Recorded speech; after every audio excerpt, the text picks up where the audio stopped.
ஸ்ரீமதே ராமானுஜாய நமः. ஸ்ரீமத் வரவரமுனியே நமः. ஸ்ரீ வெங்கடகுருவே நமः. லக்ஷ்மீநாதசமாரம்பாம் நாதயாமுனமத்தியமாம் அஸ்மதாச்சாரியபர்யந்தாம் வந்தே குருபரம்பராம். சுச்சோ மாஸ்யுத்தராஷாಢஜாதம் யாமுனதேசிகம் ஸ்ரீராமமிஸ்ரச்சரணௌ சரோஜாஸ்ரீதமாஸ்ரயே. பாகவதர்கள் அனைவருக்கும் அடியினுடைய நமஸ்காரங்கள்.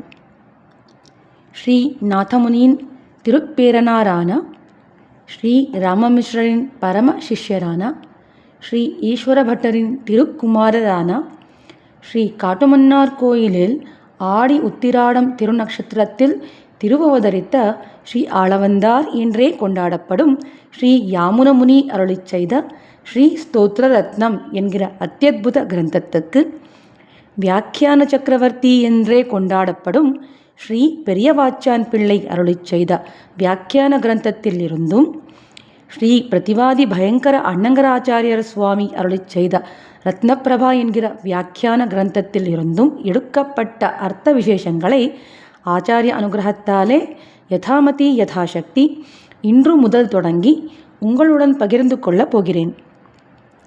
பாதுகே யதிராஜஸ்ய கதயந்தி யதாख्यया தஸ்ய தாசரதே பாதௌ சிரசாதாரயாம்யஹம் என்று யதிராஜரின் திருப்பாதுகைகள் என்றே கொண்டாடப்படும் அஸ்மதாச்சாரியரான தாசரதி ஸ்ரீ முதலியாண்டான் சுவாமிகளின் திருவடித்தாமரைகளுக்கு வணங்கிக் கொண்டு தொடங்குகிறேன். சர்வேஸ்வரனாய் ஸ்ரீ பூமி நீலாநாயகனாய் திருவைகுந்தத்தில் எழுந்தருளியிருக்கும் எம்பெருமான் ஆழ்வார்களுக்கு மயர்வர மதிநலம் அருளினன் என்கிறபடியே தன்னுடைய ஸ்வரூப ரூப குண விபூதிகளை நிர்ஹேதுக கிருபையாலை காட்டிக் கொடுப்பதற்காக கொடுக்கப்பட்ட ஞானமானது பக்தி ரூபாபன்ன ஞானமாயிருக்கையாலே பிரபத்தியுக்தராய் கொண்டு பகவத் குணானுபவத்தை பண்ணி அதனுடைய விபாக தசையான பரஜானம் பிறந்து அதனடியாக பரமபக்தி பிறந்து அத்தாலே பரம்ஜோதி ஸ்வரூப சம்பத்தியா என்னும் பரமம் சாமி உபைத்தி என்னும் தம்மையே ஒக்க அருளி செய்வார் என்னும் சொல்லுகிறபடியே ஸ்வரூபத்தை பெற்று பாரிகைக்கு அங்கபூஷணம் போலே வலுவிலா அடிமை செய்ய வேண்டும் என்று அபாவத்து வீடு பெற்றா என்றும் சொல்லுகிறபடியே பிரதிபலமான கைங்கரியத்தை பெற்ற ஆழ்வார்களுடைய திரவிடோபனிஷத் ரகசியத்தை பெரிய முதலியாருக்கு ஆழ்வாருடைய பிரசாதத்தாலே லபித்தது. பின்பு ஆச்சாரியோபதேச கிரமத்தாலே ஆளவந்தார்க்கு அந்த திரவிடோபனிஷத் ரகசியார்த்தங்கள் லபித்தது. அத்தை தாம் அனுசந்தித்து அவ்வனுசந்தானத்தால் பிறந்த பிரீத்தி உள்ளடங்காமையாலே பிரவாகித்து சம்சாரிகளுடைய துர்கதியை கண்டு இவர்கள் இத்தை இழக்க ஒண்ணாது என்று பரம கிருபையுடன் சகலோபனிஷத் ரகசியமாய் துர்க்னேயமான அர்த்தத்தை சர்வரும் அறியும்படியாக இவர் ஸ்தோத்திரரத்னமாக வெளியிடுகிறார். பகவத் வெதிரிக்த விஷயங்களில் ஸ்தோத்திரமாவது நிகிருஷ்டமான விஷயம். ஆனால் எம்பெருமான் விஷயத்தில் ஸ்தோத்திரமாவது உத்கிருஷ்டமான விஷயம். காரணம், எம்பெருமானை ஸ்துதி பண்ணுவதென்பது சிரேஷ்டமான உபாயமாக இருந்து எம்பெருமானுடைய திருவுளத்தை எளிதில் உகப்பிக்கக்கூடியது என்று வேதங்களிலும் இதிகாசங்களிலும் புராணங்களிலும் இதனுடைய பெருமை பரக்க கூறப்பட்டுள்ளது. கிருத்தயுகத்தில் தியானிப்பது சிறந்ததென்றும் திரேதாயுகத்தில் யக்ன யாகங்களை செய்வது சிறந்ததென்றும் துவாபர யுகத்தில் அர்ச்சனைகள் செய்வது சிறந்ததென்றும் இக்கலியுகத்தில் ஸ்துதிப்பது சிறந்ததென்றும் சாஸ்திரங்களில் கூறப்பட்டுள்ளது. நம்முடைய சம்பிரதாயத்தில் அநேகாநேக ஸ்தோத்திர கிரந்தங்கள் அவதரித்திருந்தாலும் ஆளவந்தார் அருளிச் செய்த அத்தியுத ஸ்தோத்திர கிரந்தத்துக்கு ஈடாக இன்னொரு கிரந்தம் கிடையாது. ஸ்தோத்திரரத்னம் என்று இதற்கு கொடுக்கப்பட்டுள்ள பேரை கொண்டே இதற்கு உண்டான பெருமையை நாம் அறிந்து கொள்ளலாம், உணர்ந்து கொள்ளலாம். எப்படிப்பட்ட கல் நெஞ்சு கொண்டவரும் இந்த கிரந்தத்தில் இருந்து ஒரு ஸ்லோகத்தை வாசித்தாலும் போதும் அந்த நெஞ்சமானது நீராகி உருகிப்போய்விடும் என்று வர்ணித்து காட்டுகிறார் பிரதிவாதி பயங்கர அண்ணங்கராச்சாரியர் சுவாமி. ஆளவந்தாருடைய பக்தியும் பெரும் காதலும் ரசங்களில் அவர் தன்மயமாக இருந்ததும் அரிய பெரிய சாஸ்திரங்களை அவலீலையாகவே எடுத்துரைத்ததும் இதில் உள்ள ஒவ்வொரு அக்ஷரத்திலும் ஒளிமயமாக தெரிய வருகிறது. பகவத் விஷயத்தில் ஸ்தோத்திரம் செய்தவர்களான எம்பெருமானாரும் கூரத்தாழ்வாரும் பராசர பட்டரும் என்று தொடங்கி அனைவருக்கும் ஆளவந்தாருடைய இந்த ஸ்தோத்திர ரத்னமே வழிகாட்டியாக அமைந்து வந்ததாக உள்ளது. இதில் அனுசந்திக்கப்பட்டுள்ள அர்த்தங்கள் வேறு எந்த கிரந்தங்களிலும் துர்லபமான விஷயமாகையாலே நம் முன்னோர்கள் இந்த ஸ்தோத்திர ரத்னத்தில் அளவற்ற அபினிவேசத்தை காட்டி வந்தார்கள். இதை கற்றுணாதவர்களை அவைஷ்ணவர்கள் என்றே கொள்ள வேணும் என்கிறார்கள் நம் பெரியோர்கள். ஆஸ்திக ஸ்ரீ வைஷ்ணவரா உள்ளவர்கள் எப்படி திருப்பல்லாண்டு திருப்பாவை இவ்விரண்டையும் அதிகரிப்பது என்கிறது கட்டாயமான விஷயமாகிறதோ அதே போல இந்த ஸ்தோத்திர ரத்னத்தையும் அதிகரிப்பது என்கிறது கட்டாயமான விஷயமாகிறது என்கிறார்கள் நம்முடைய பூர்வாச்சாரியர்கள்.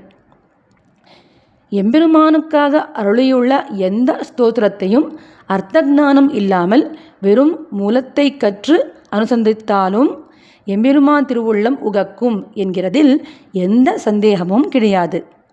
ஆகிலும் அர்த்தஞானத்துடன் கூடின அனுசந்தானம் என்கிறது விலட்சணமான ஆனந்தம் விளையுமாதலால் ஒவ்வொரு ஸ்ரீ வைஷ்ணவரும் இதன் பொருளையும் கருத்தையும் அறிய விரும்புவது அவசியமாகும் என்கிறார் பிரதிவாதி பயங்கர அண்ணங்கராச்சாரியர் சுவாமி.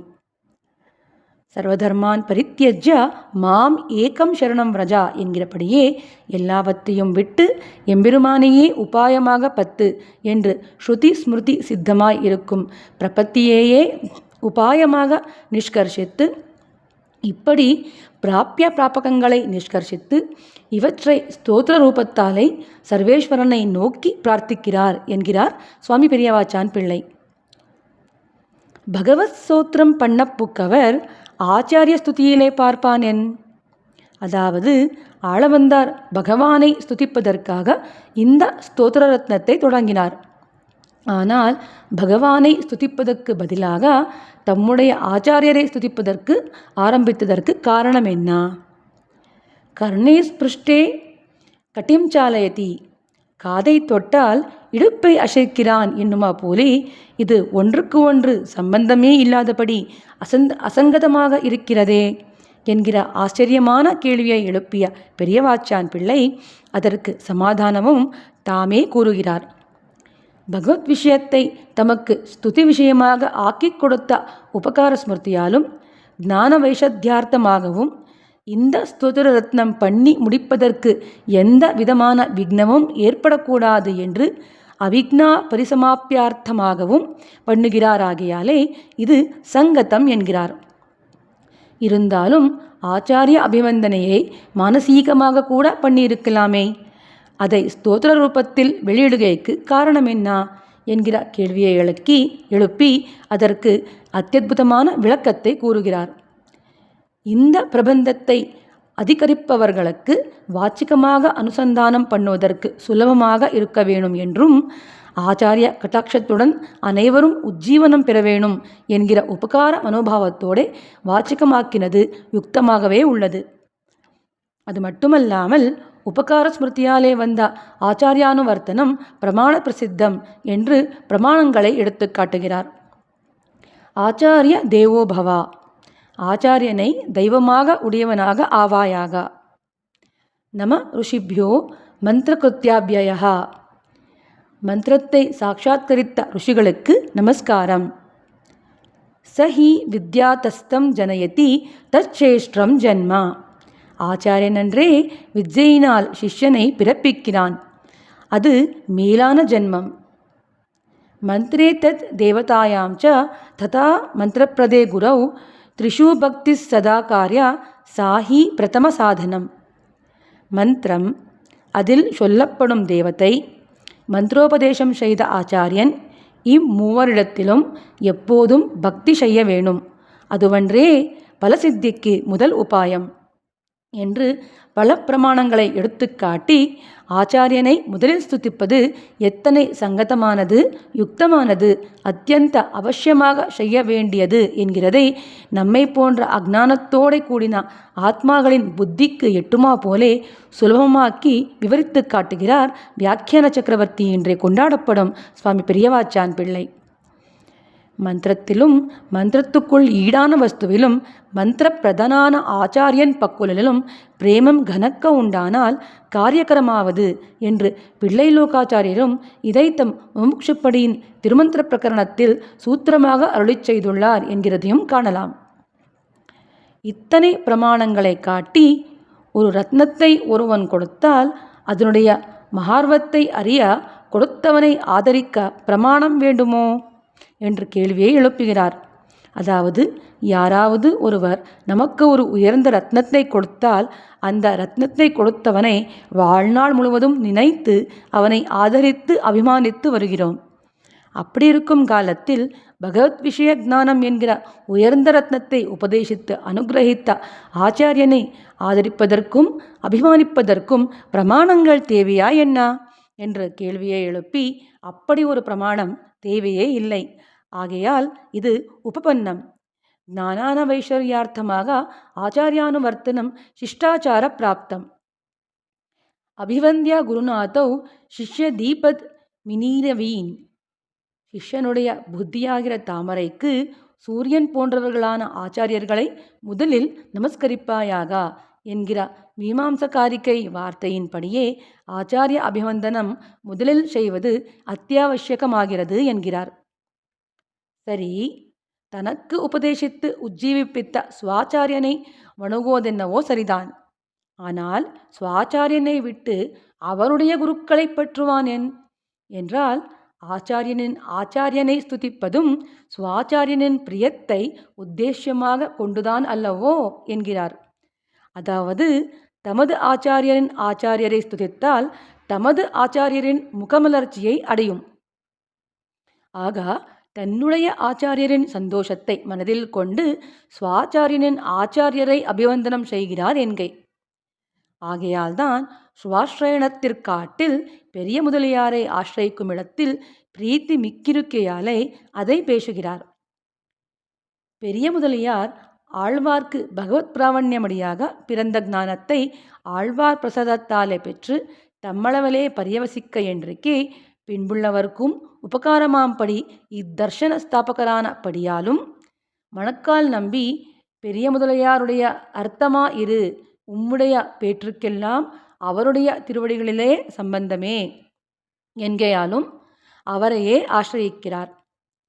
இத்தை நினைத்திரே பட்டர் தம்முடைய சஹசிரநாம பாஷ்யத்தின் தொடக்கத்தில் பிரதமமபி குருநாதமீடே முதல் குருவான நாதமுனியையும் துதிக்கிறேன் என்கிறார் என்று பட்டருடைய வார்த்தையை எடுத்துக்காட்டி ஆச்சாரியாபிமானமே உத்தாரகம் என்கிற ஸ்ரீவச்சன பூஷணத்தின் பிள்ளைலோகாச்சாரியரின் வார்த்தையை இவரும் இங்கு விவரித்து காட்டுகிறார். வேத பிரமாணமான பிரவணம் எப்படி வேதத்தின் ஆதியிலும் அந்தியத்திலும் அனுசந்திக்கப்படுகிறதோ அதே போல இங்கும் ஆதியிலும் மற்றும் அந்தியத்திலும் ஆச்சாரிய ஸ்துதியாய் நடுவில் பகவத் ஸ்தோத்திரமாக இருக்கிறது. முதலிட்டு 3 ஸ்லோகத்தாலே பெரிய முதலியாரை நமஸ்கரிக்கிறார். அவருடன் சேர்ந்து நாமும் ஆச்சாரிய அபிவந்தனம் செய்து வாழ்ச்சியை பெறலாம் என்று சொல்லிக்கொண்டு நாதமுனி யாமுனமுனி திருவடித்தாமரைகளுக்கு பல்லாண்டு பாடிக்கொண்டு அஸ்மத் ஆச்சாரியரான தாசரதி ஸ்ரீ முதலியாண்டான் சுவாமிகளின் திருவடித்தாமரைகளுக்கு சிரசா தண்டனிட்டு வணங்கிக் கொண்டு ஆச்சாரிய அனுகிரகத்தாலே முதல் ஸ்லோகத்தின் விவரணையோடு உங்களை விரைவில் சந்திக்கிறேன் என்கிற ஆசயத்தோடு இந்த அவதாரிகைக்கு மங்களம் பாடுகிறேன். அடியேன் ராமானுஜதாசி கிருஷ்ண தபஸ்வினி. மச்சணியும் மதில் அரங்கம் வாழ்வித்தான் வாழ்யே மறை நான்கும் ஓருருவில் மகிழ்ந்து கற்றான் வாழ்வே பச்சையிற்ற ராமர் பாதம் பகருமவன் வாழியே பாடியத்தோன் ஈடேற பார்வை செய்தோன் வாழியே கச்சிநகர் மாயன் இருகழல் பணிந்தோன் வாழியே கலக்க உத்துராடத்துக்கால் உதித்தான் வாழியே அச்சமரா மனமகிழ்ச்சி அனைந்தித்தான் வாழியே அளவந்தார் தாளினைகள் அனவரத்தம் வாழியே மங்களாசாசனபரேர் மதாச்சாரிய புரோகமைः சர்வைश्च பூர்வைராச்சாரியை சத்கிருதாயாஸ்து மங்களம். ஆளவந்தார் திருவடிகளே சரணம். ஆழ்வார் எம்பெருமானார் ஜீயர் திருவடிகளே சரணம். ஆச்சாரியன் திருவடிகளே சரணம். ஸ்ரீமதே ராமானுஜாய நமः.